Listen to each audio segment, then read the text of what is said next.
Hey guys, welcome to another episode of When Men Speak. And today I have the privilege of having one of my childhood friends, Jason McLin, on. Jason and I met at church and we've been friends for over 20 years. So, Jason, let me go ahead and let you introduce yourself. Welcome to When Men Speak. How's it going, my man? Going good. Good, good. So, tell us a little bit about yourself. Well, I'm not good at speeches, so I just try to keep it basic. Of course, everybody knows now. My name is Jason. Born and raised in Memphis, Tennessee. Um, I want to say partially raised in. I spent a lot of time in Trenton, Tennessee, coming up back and forth. Is where most of my family is from. So we spent a lot of weeks and weekends out there. So that's why I claim to be a city boy and a country boy. Now, if I had a preference, I like the country more, especially especially today in 2024. And I'm just one of them laid back guys, man. More of a loner. Just mm, what can I say more about myself other than just being that laid back guy that all I do is work out. That's my the gym is my second home, as most people know, and that's pretty much it, man. I probably could say more, but that's just the basics. Yeah, so I know Jason because we went to the same church. So his dad was a pastor or one of the ministers at the church, but his dad was also a judge. So kind of tell me how that was to not only be a preacher's kid, but a pastor's kid on top of that. Well, very disciplined. My dad was about that discipline, man. He was I want to say kind of strict, but it's one of those things you don't understand as a kid.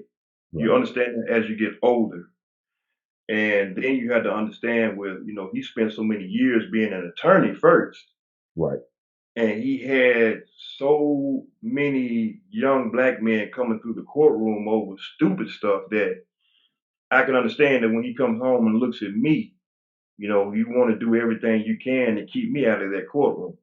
right. And so, no, he was very strict. I used to think he was too strict. With the, what I'm saying? Like, I didn't have the kind of. I wanted to be like a lot of my other friends that had the cool parents that didn't care what they did. They go out anywhere, anytime, stay out all kind of nights and stuff like that. And I thought I was missing out on life. But of course, like I said, when you get older, you start realizing that he was protecting me from a lot of stuff, man. You Yeah, know, if it he wasn't for that, I'd probably be out here with kids all over the place and some probably in some kind of trouble. And which it really wouldn't have looked good with him being an attorney or a judge. And and then of course, you got to understand, you get that on top of being a preacher, being a man of God. Not only that, my grandfather was a pastor. oh So it's a wow, lot of people on his side that was in the ministry. I had a few on my mom's side too, but I pretty much came up in the church, especially uh, when we would go to Trenton, my grandfather's house. There wasn't no sitting at home. I tried that one time, and that was the last oh I get time. it. I said I ain't going. Oh man, my granddaddy wasn't having that, so I went to church that Sunday. I remember they made me go to church. I forgot my church socks. I ain't want to go with no white socks, but you better believe I went. I was Michael Jackson that day, but I had no choice. Right, and your dad kept us all in line. All your friends were kept in line, regardless. Man, it's like now I hear so many stories about my dad, the things that he did, and how he helped so many people, and Yeah. everybody got stories. Man, your daddy got me out of trouble. Man, your daddy helped me. Man, your daddy. Matter of fact, one of my cousins was telling me about how that he would call my dad before he called his dad when he got in trouble in school. But my daddy was the type that, all right, man, I'll come get you. Right, Because he didn't want to right. get in trouble with his dad. But what we found out later was, oh, they communicated. His daddy knew, but he just All right, I let it Okay. ride because he just didn't want me to know, I was gonna ride, ride hard on him. So, to this day, man, that's all I ever hear about him, just how much he helped people. And that's anybody that knew him, that's what they would have to say, man, yeah, your dad helped me so much. And yeah, he would be on, yeah, yeah, he was that guy, like you said, he would be on everybody if he could. Oh yeah. So you talked about being in bodybuilding. So, how and why? How did you get into it, and why did you get into bodybuilding? Okay, now this goes back to when I was kind of young, and well, ain't no kind, I was young. And I remember my dad, he was a strong guy. He was a big guy. Yeah. So I didn't understand about because I remember he had this old flimsy weight bench. This back in this time, you had the sand weights, Hmm. and it was like they were different colors. Like I think 10 pound was the black weight, then no 20 pounds, and then the red would be 10, the white would be 5. And he had this old workout book. I know I probably got that book somewhere, but it just taught the basics of lifting weights. And so I kind of was reading the book and I kind of got into it a little bit, just playing around with it, lifting. And so then later down the road, I remember when I first saw Lee Haney, Hmm. and this was a guy who was a professional bodybuilder who actually beat Arnold Schwarzenegger before he retired. And all I remember was saying to myself, who was this big black dude on TV training this little kid with this big afro, But still, I didn't understand what was going on at the time. So as time goes by, even more, when I see Terminator, that's when I first really got introduced to Arnold Schwarzenegger. Right. And that physique, man, I wanted to be big and strong like that. I grew up in the old days of, the Incredible Hulk, the original The Hulk original. and stuff like that. Right. And not to mention, my dad was a strong dude. And I still remember one time my mom, we was gonna ride somewhere, and she was trying to back out, but the car wouldn't move, and we felt the car going up. And so I remember she turned around and looked. She was like, "Stop playing!" And I looked, and I seen my daddy was straining. He was picking the car up from the back. Wow. So I was highly impressed. You Wow. understand? So then time further, goes by some more, and I'm still not really hip to the bodybuilding competition and stuff like that because it really wasn't televised that much back then. Mhm. And so I can't remember, something just made me want to get into the gym and just get strong, just get big. And then that's when I got hip to Mr. Olympia. And somebody was telling me a story about I was working out one day and this guy, no, it was some guys at the gym that was actually in competition. Okay. Still, I didn't understand anything about it. And he was like, "Man, you know Ronnie Coleman?" And I was like, "No." Like, "You don't know Ronnie Coleman?" And so, man, I started looking up. Around this time, the internet really started getting hot. And when I looked that dude up, I was like, "How?" This dude here was like the king when it comes to out of all bodybuilders. This guy named Ronnie Coleman. And he was like the strongest, biggest bodybuilder ever. I don't think nobody had come through like him since. And I started buying the DVDs. They would have these DVDs. I would go to the grocery stores with my mom, and I would see these bodybuilding magazines. Hmm. I started buying them, and I really wasn't interested in the story. It was the pictures that was motivating me. And then that's when I really started getting into the gym and lifting. Okay. And of course, being young, it was more ego lifting than anything. I didn't understand anything about nutrition. I didn't understand that about eating to grow. All I knew was I was just strong and I was just going and just Got it. And so then further times goes by, and I didn't know that there were so many people in Memphis that competed, and there was actually a couple of competitions in Memphis. Oh wow. And so I started meeting a lot of people in the gym, and they started talking about doing competitions. and I would hear about it, but I'm like, I wasn't trying to do it. And so, still fast forwarding into the future, uh, there's a show, the Dexter Jackson Classic. Mm. And because of my friends, they were saying they were going to do the show. And then I still remember to this day, one of my gym partners, Larry Dunn, I remember me, him, and there was some other guys in the group. He was getting ready for the show. And they were asking me about, was I going to do a show? And I'm like, I might. And he said the one thing that got me going in front of all the fellas, he was like, oh man, Jason ain't going to do nothing. And I was like, that right there set the fire. Right, And right. I didn't know anything about competition prep. I just knew going there and flex like this and like that. I didn't know anything about the real dieting and conditioning and stuff like that. So I went and did my first competition. I ended up getting second place. And once you get that first bite, that bug, it was on from then, man, because it's not only the competition, it's the camaraderie that you have with other competitors in the back. You meet people from all over, and it's like all of a sudden, y'all just group up together like y'all knew each other forever. You know, Yeah. man, you need this, man, you need some salt, you need some, it was just, I fell in love with it. So I zoomed from there, man, and just kept competing, and but I still didn't know anything about trying to go get a pro card and stuff like that, that you could actually make money from bodybuilding. I was just competing because I loved it. So that's how I ended up getting into it. So what has been your biggest gain from it? Discipline, discipline, man, because it took me a while to understand that the gym is the easy part of it. Okay. That's the easy part. You can work out every day, 5, 6 days a week. That's the easy part. But if you're not eating enough, if you're not resting enough, you're just spinning your wheels because the magic happens when you're resting. Mm-hmm. Whether you're losing weight or gaining weight, the magic happens when you're resting.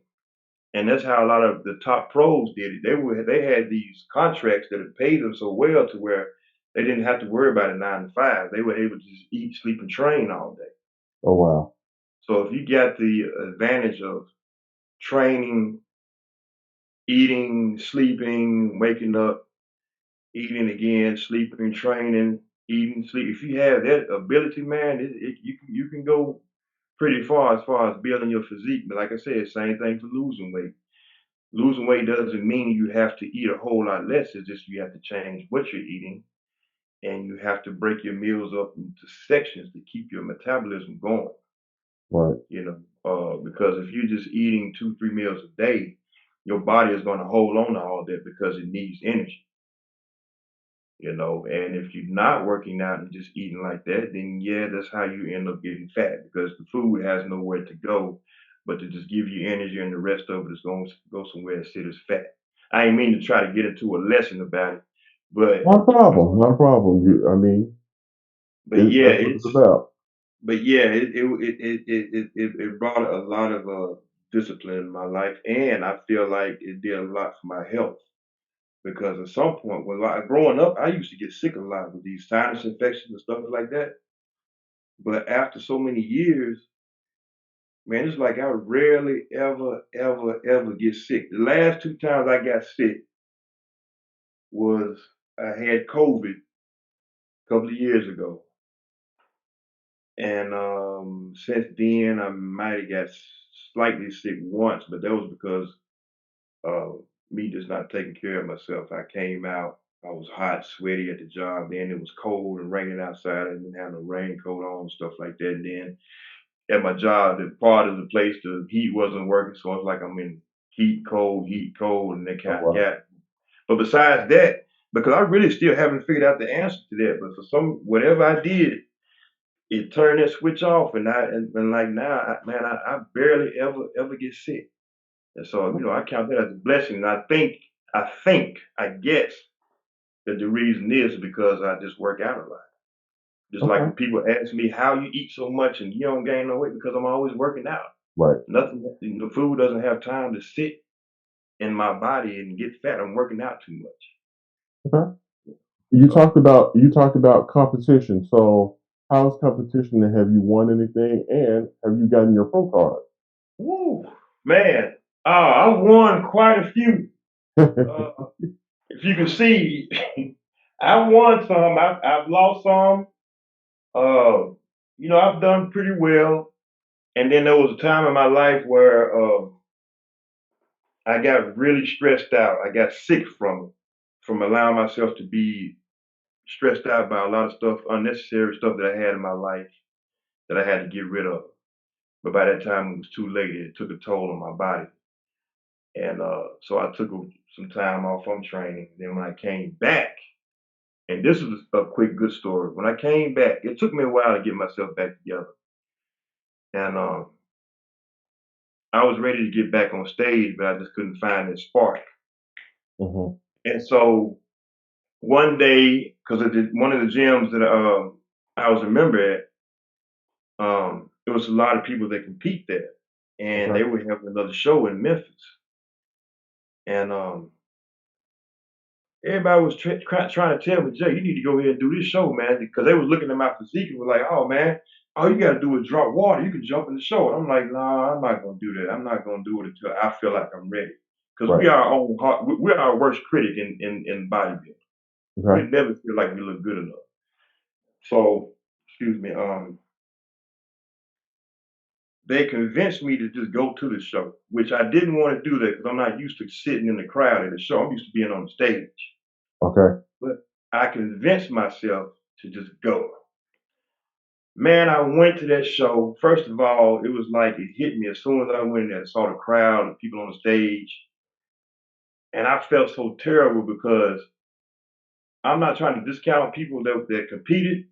But when I was looking at the physiques on the stage, I'm like, man, I should have listened, just dropped water and got in this competition. And then I saw so many of my friends, my kin people in the show. I'm like, man, I should have been here. Right. That sparked me. And I said, you know what? Okay, I'm gonna go ahead and I'm gonna jump in the next closest show I can get in. Now to qualify for the nationals, which is where you get your pro card, you have to do a local NPC show. You have to get at least top 5, right? Okay.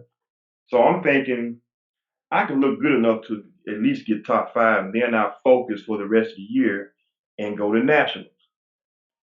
What ended up happening was, Chris, I went to that competition, and that's you can't see them, but it's actually 3 of them.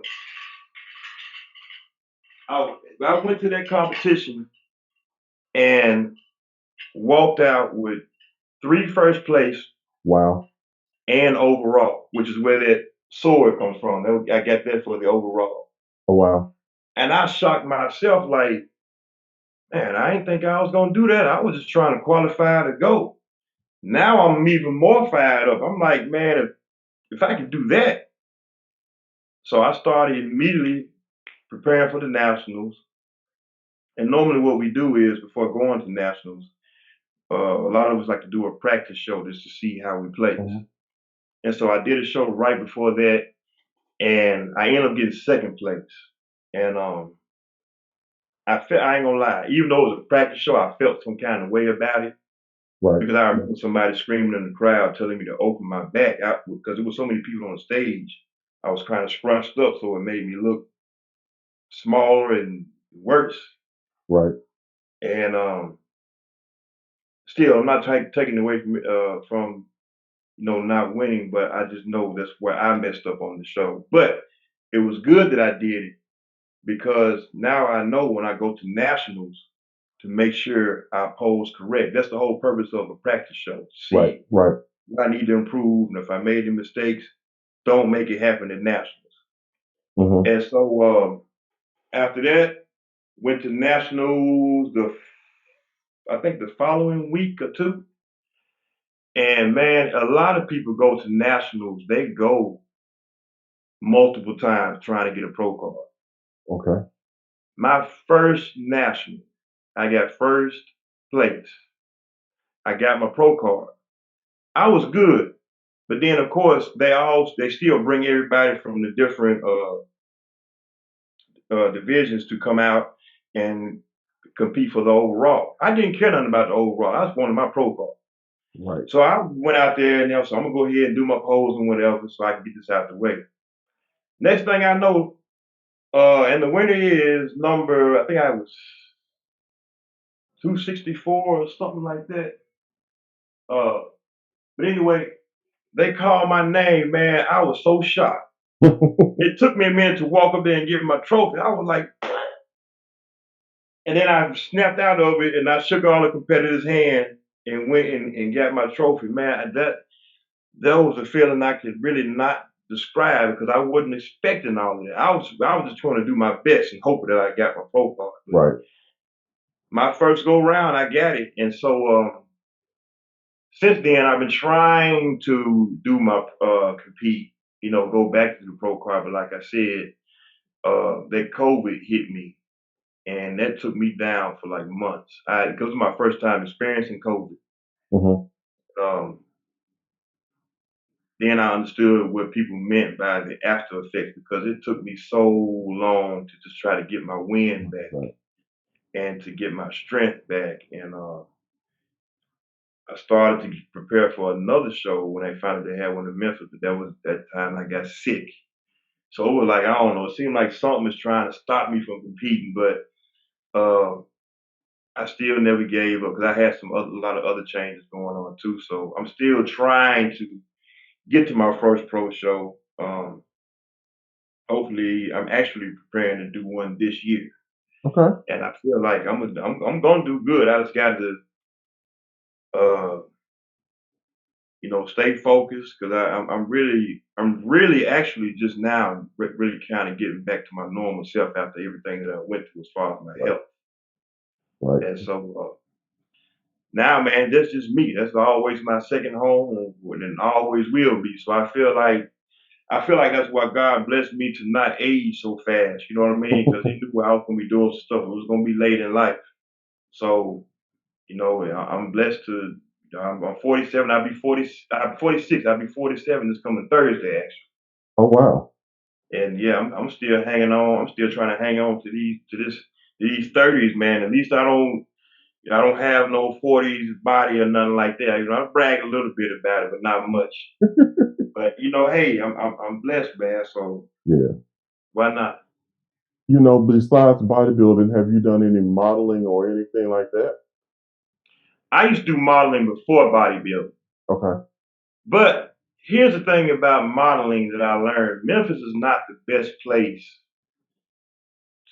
for recognition. Mm. Modeling, number one. Two, and a professional model mentioned this, and she said if you go to any agency and the first thing they want to do is charge you, run. Mm. And I was trying to understand that, but it made sense because if they feel like they can make money off of you, then why would they want to charge you Hardly. $300-400? It's like you pay this money, and if you make it, cool. If you don't, we got your money. Right. So I wanted to do that. Actually, I went to New York for a little while to try to get into it, just to learn the city and discover some of the places and how to do it. But by the time I got back, that's when my mom had gotten real sick, and I don't know. It got to the feeling like, cause I was planning on moving to New York, but when all the illness started happening with my parents back home, it just made it impossible to do. So I'm not gonna say that that's still out of the question as far as modeling when it comes to fitness. Hmm. I think I'm still capable of doing that. It's just right now I'm so focused on just the bodybuilding period. The competition is my main thing, Okay. you know, because now I can actually make money from what I love doing. Ain't nothing better than making money from doing what you love. Go Love to to the gym, do. train and eat, and I can make money. Oh, I'm all in. So, hey, in these closing moments, hey, if somebody was interested in bodybuilding or going down the road you went through, what advice would you give them? Well, for one, When it comes to bodybuilding, you have to understand there's a difference between bodybuilding and weightlifting or powerlifting. Okay. Because when you're young, you really focus more on powerlifting because you're trying to see how strong you are. Yeah. But what you're doing is not, I mean, it's okay to train for strength, but you got to remember you're bodybuilding. You're trying to build your body. Your body does not know how much weight you're picking up. Mm, So one of the most important things, first of all, is lifting with good form. If you can't lift something with good form and you have to struggle, that means you need to take the weight down. Because okay. when you're struggling, you're working other muscles that you think you like if you're doing bicep curls, but it's so heavy you're throwing yourself up and you're using your back and you're jerking up. Instead of that weight being on your biceps, you using shoulders, you using back, you using your legs to help throw the weight up, and all the tension is not on your biceps.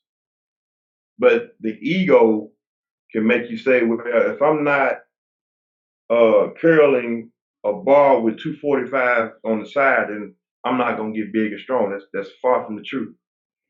You can make a 20-pound dumbbell feel like a 50-pound dumbbell if you lift right.